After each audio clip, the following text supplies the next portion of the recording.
दोस्तों, आज की हॉरर स्टोरी सुनाने से पहले मैं आपको एक इंटरेस्टिंग सा स्टैट बताना चाहता हूँ। हमारी कहानियां देखने वाले 80% लोग ऐसे हैं जो हमारी वीडियोस एंजॉय तो करते हैं, लेकिन उन्होंने हमारा चैनल अभी तक सब्सक्राइब नहीं किया है। अगर आप उन 80% लोगों में से हैं, तो बस आपको एक छोटा सा काम करना है। इस वीडियो के नीचे आपको एक सब्सक्राइब बटन दिख रहा होगा, बस उस सब्सक्राइब बटन को दबाना है। बस इतना सा काम करना है आपको, और लगे हाथों बेल आइकन भी प्रेस कर देना, ताकि हमारी लेटेस्ट वीडियो आते ही आपको सबसे पहले पता चले।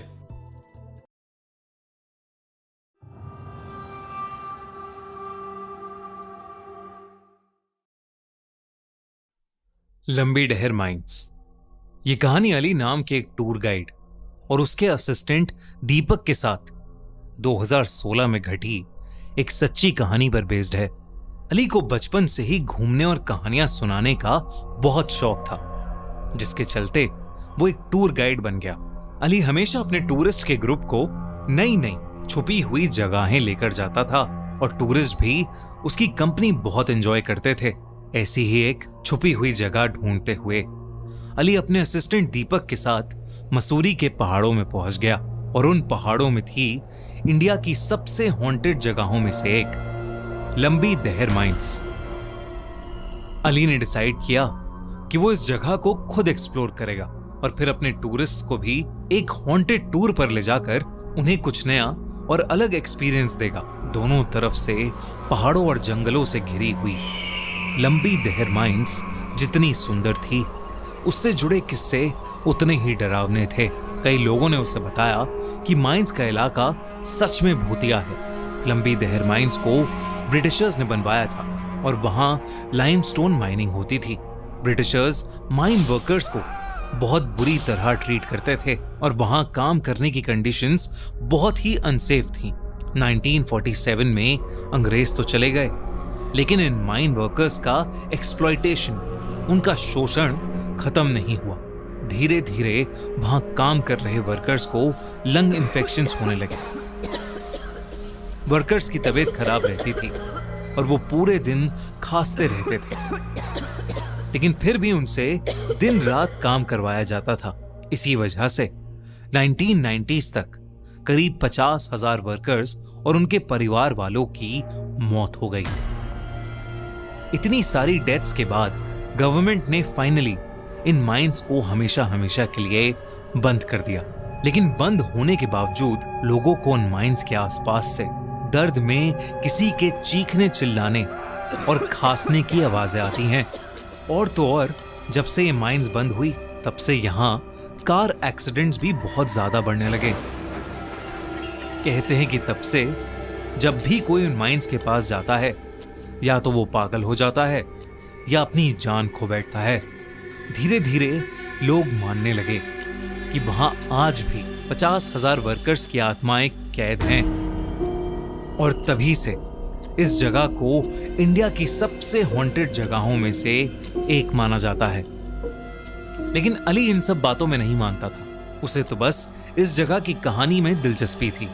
उसने सोचा कि ये उसके टूरिस्ट के लिए बिल्कुल ही अलग और नया एक्सपीरियंस होगा। शाम होते ही वो अपने असिस्टेंट दीपक के साथ लंबी डहर माइंस की तरफ निकल गया। अंधेरे के साथ दिन के शोर के बदले रूह चीर देने वाला सन्नाटा चारों ओर फैल गया था। वहां पहुंचकर अली को माइंस की एंट्रेंस नजर आई। वो बस थोड़ा अंदर तक जाकर माइंस को देखना चाहता था। टॉर्च जलाकर वो अंदर चला गया। दीपक भी उसके पीछे पीछे चला गया, लेकिन दीपक को माइंस में घुसते ही ऐसा लगा कि जैसे कोई काली परछाई उसके सामने से गुजरी हो। वो परछाई इतनी तेजी से गुजरी कि उसे समझ ही नहीं आया कि आखिर हुआ क्या। उसने अली को कुछ नहीं बताया, लेकिन उसके बाद से उसके सर में एक अजीब सा भारीपन होने लगा था। अचानक उसका सर दर्द इतना बढ़ गया कि वो वहीं नीचे बैठ गया। इससे पहले अली दीपक से कुछ पूछता, उसे माइंस के अंदर से जोरों की एक चीख सुनाई दी। वो फौरन उस चीख के पीछे पीछे माइंस के और अंदर चला गया। जैसे जैसे अली उस चीख के पास जा रहा था, उसे अपने आसपास किसी की प्रेजेंस बहुत स्ट्रांगली फील होने लगी थी। तभी अचानक वो रुका और उसे दिखा कि एक छोटी लड़की एक बहुत बड़े पत्थर के पास बैठी किसी गुड़िया से खेल रही है। उस पत्थर के पीछे और भी कोई औरत बैठी है जो कि उस बच्ची के बाल सहला रही है और कुछ गुनगुना रही है। लेकिन जैसे ही अली उसके पास गया तो उस औरत ने गुनगुनाना बंद कर दिया और अपने हाथ पीछे को खींच लिए। जब अली उस पत्थर के सामने पहुंचा तो उसके पैरों तले जमीन खिसक गई, क्योंकि वहां कोई बैठा ही नहीं था। वो बच्ची एकदम से वहां से उठी और चीखती हुई माइन की एक दीवार में जाकर कहीं गायब हो गई। ये वही चीख थी जिसे सुनकर अली वहां तक आया था। एक पल को अली को अपनी आंखों पर यकीन ही नहीं हुआ कि उसने अभी क्या देख लिया था। तभी अली को दिखा कि दीपक रेंगता हुआ उसके पास आ रहा है। दीपक की आंखें बिल्कुल सफेद हो चुकी थीं और वो दर्द में बुरी तरह खास रहा था। ऐसा लग रहा था कि जैसे किसी आत्मा ने दीपक को पोजेस कर लिया हो। अचानक से दीपक पागलों की तरह अपना सर दीवार में मारने लगा और हंसते हुए अली को देखने लगा। अली जो देख रहा था उसे देखकर वो घबरा उठा था। तभी अली को पीछे से एक जोर का धक्का लगा, लेकिन जब वो पीछे मुड़ा तो वहां कोई नहीं था। फिर अचानक ही अली माइंस के और अंदर खींचा चला गया। वो अब माइंस के और अंदर आ चुका था। जिस ढलान से फिसल के वो नीचे गिरा था, अब उस रास्ते ऊपर जाना नामुमकिन था। तो अली हिम्मत करके माइन से बाहर निकलने का रास्ता ढूंढने लगा। एकदम से उसे बहुत सारे लोगों की आवाज आने लगी। उस माइन के अंदर बहुत सारे लोग वर्कर्स की यूनिफॉर्म पहनकर काम कर रहे थे, पर अली के वहां आते ही वो सब अपनी जगह पर ही रुक गए और अली को घूर कर देखने लगे। इससे पहले अली कुछ कर पाता, उन सभी माइन वर्कर्स ने एक साथ जोर जोर से दर्द में रोना और खांसना शुरू कर दिया। वो आवाजें पूरी माइन में गूंजने लगी थीं। अली डर के मारे कपकपाने लगा। उसे समझ आ गया था कि वो सारी कहानियां सच हैं जो कहती हैं कि उन माइंस में 50,000 से ज्यादा माइन वर्कर्स की आत्माएं कैद हैं। उसे ये भी समझ आ गया था कि वो सारे वर्कर्स जो उसके सामने थे वो जिंदा नहीं, बल्कि सब के सब मर चुके हैं। उन सभी वर्कर्स की आंखें लाल होने लगी और धीरे धीरे वो वर्कर्स अपना दम तोड़ने लगे। अली बस किसी तरह वहां से निकलना चाहता था, लेकिन वो रास्ता खत्म ही नहीं हो रहा था। धीरे धीरे वो माइन वर्कर्स बढ़ते गए और पूरी माइंस उन लोगों से भर गई। अब वहां अली का भी दम घुटने लगा था। उसे भी खांसी आनी शुरू हो गई थी। देखते ही देखते अली की खांसी और ज्यादा बढ़ गई और उसके मुंह से खून भी आने लगा।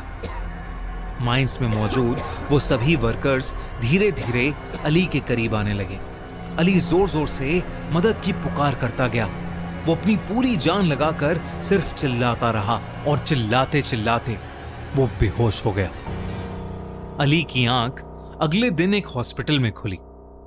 दीपक उसके पास ही बैठा था।